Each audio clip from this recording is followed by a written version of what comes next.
Nathalie. Bonjour Nathalie. Bonjour. Bienvenue Nathalie, vous nous appelez d'où? De Nouvelle-Aquitaine. D'accord, et vous êtes inquiète pour votre fils? Oui, entre autres. Il y a plusieurs sujets, mais mon fils en priorité. Alors, je l'ai élevé seul, donc maman célibataire. J'ai rencontré un homme depuis 5 ans maintenant. On a vécu 3 ans ensemble, il était veuf. On a vécu 3 ans ensemble chez moi, enfin chez nous avec mon fils. Et après, on a décidé d'acheter un bien en commun. Et depuis que j'ai vendu ma maison, il a changé d'attitude. Alors pas constamment, mais il a changé d'attitude vis-à-vis de moi et surtout vis-à-vis de mon fils qui vivait avec nous puisque pas encore autonome. Et donc ma première question, c'est est-ce que mon fils, parce que je le trouve un petit peu perdu, heureusement il a une copine chez qui il vit, parce que je me rends compte qu'il fuit beaucoup la maison et mon compagnon lui a fait comprendre discrètement qu'il était un peu de trop, mais bon, moi c'était très lourd pour moi.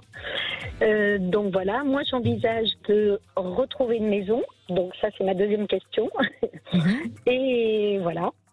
D'accord. Alors, quand vous dites que votre compagnon a changé d'attitude vis-à-vis de vous, c'est-à-dire, concrètement? Alors, en fait, j'ai eu l'impression, à partir du moment où j'avais vendu ma maison, et donc on faisait un projet ensemble, il me reprochait plein de choses, ma façon de vivre, alors je suis infirmière, donc moi j'étais dans le social, et lui était plus dans le financier. Bon, voilà, on n'a pas les mêmes valeurs, peut-être. Voilà, sur plein de sujets dont il parlait pas avant, en fait.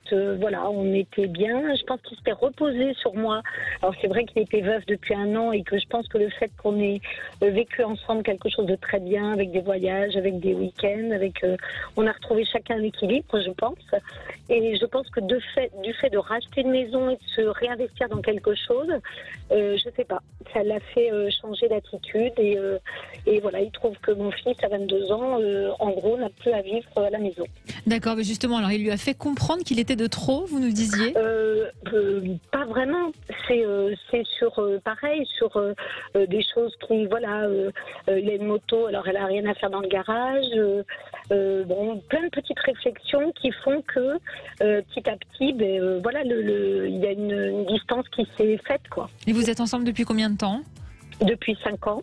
Et votre fils, ça se passait bien avec lui au départ? Ça se passait pas très bien parce qu'en étant seule avec mon fils, forcément, c'était un peu l'homme, c'était un petit peu compliqué, mais très vite, voilà, on sait tous les deux que le but c'est d'être heureux et respecter ça. Et je pense que c'est ce qu'il respecte aussi en étant pas très souvent à la maison.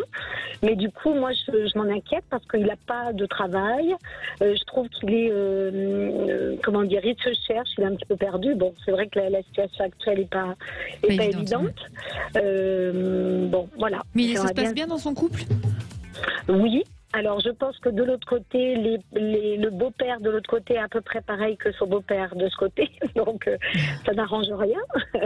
Mais les mamans, on va dire, sont solidaires, par contre. D'accord. Mais donc, vous n'êtes pas spécialement pour le fait qu'il soit parti de chez vous, votre fils? Ah ben, moi, si vous voulez, alors, normal qu'ils aillent faire leur vie. Et moi, évidemment, que je trouve ça tout à fait normal. Sauf que, par contre, je trouve qu'on doit répondre présent pour assurer qu'ils se nourrissent correctement, qu'ils aient une vie à peu près correcte. C'est pas le fait de partir de la maison qui m'inquiète, c'est l'autonomie qu'il faut avoir un minimum. Je crois qu'on doit être là pour les aider à aller dans la vie, à les emmener dans la vie. Bien sûr, il a 22 ans, votre fils, c'est ça? Oui. D'accord. Alors, Alexandre, est-ce que son fils va pouvoir trouver une stabilité? Oui, effectivement, vraiment, Nathalie, pour moi, je sens que votre fils est en train justement de trouver une stabilité. Alors, je crois que ça l'a perturbé, la réaction et le comportement de votre compagnon. Et on dirait que à la fois, ça a eu un effet négatif comme un effet positif, dans le sens où lui, ça l'amène à devoir plus se responsabiliser, à devoir peut-être devenir plus autonome. Et puis, dans le côté négatif, c'est que ça ne rapproche pas les liens d'une famille, mais au contraire, ça peut donner un sentiment d'éloignement et de différence. Donc l'un comme l'autre, après ça c'est à vous de juger, hein, c'est pas à moi, mais essayez de garder tout au moins, parce qu'avant toute chose c'est quand même votre fils, essayez de garder ce rapport, comme vous dites, de bienveillance envers votre enfant s'il a besoin de quelque chose. Vous voyez, donc il y a quelque chose qui est important dans la relation que vous avez avec votre fils et que vous devez maintenir. Ensuite, sur l'avenir de votre fils, pour moi c'est quelqu'un qui, bien sûr, de par son âge et puis peut-être aussi de par la génération, qui se laisse un petit peu aller, mais pas tant que ça. Mais pas tant que ça.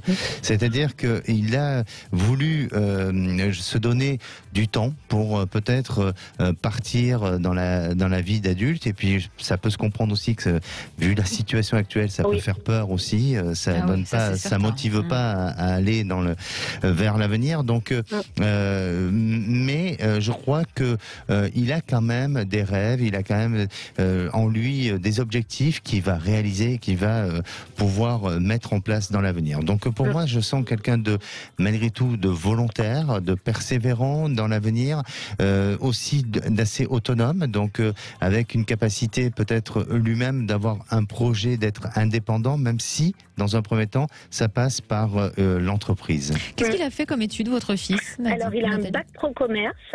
Et là, je voulais absolument, parce que moi, je lui ai dit, écoute, puisque tu ne travailles pas pour l'instant, alors il avait le projet de travailler dans un magasin de moto. Alors, c'est un doux rêveur. Alors, on ne va pas leur reprocher. C'est même bien d'avoir des rêves.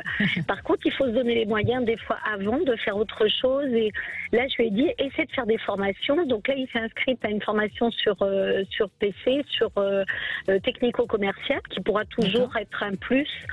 Moi, j'étais d'accord pour tout ça. J'essaie vraiment de maintenir un lien, parce qu'il est dans la même ville, donc je le vois régulièrement, mais c'est compliqué, parce que je voulais instaurer, par exemple, quand Alexandre parle de garder le lien, évidemment, surtout qu'on est, entre guillemets, liés tous les deux, vu qu'il n'a pas connu le papa, et ça, c'est un autre sujet aussi, qui, à mon avis, et voilà, il n'avait pas besoin de ce deuxième rapport à la famille, comme dit Alexandre. Il n'a pas connu son père biologique, c'est ça? Non, non.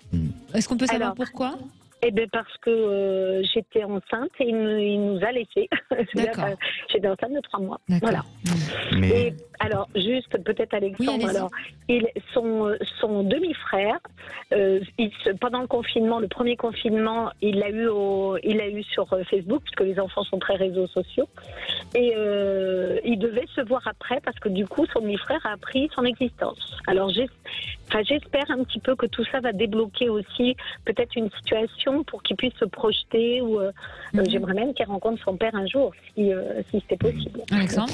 Oui, moi je sens que c'est possible. C'est pour ça que votre fils, il y a déjà une mémoire familiale assez, je dirais, chargée. Voilà, je ne vais pas dire forcément lourde, chargée.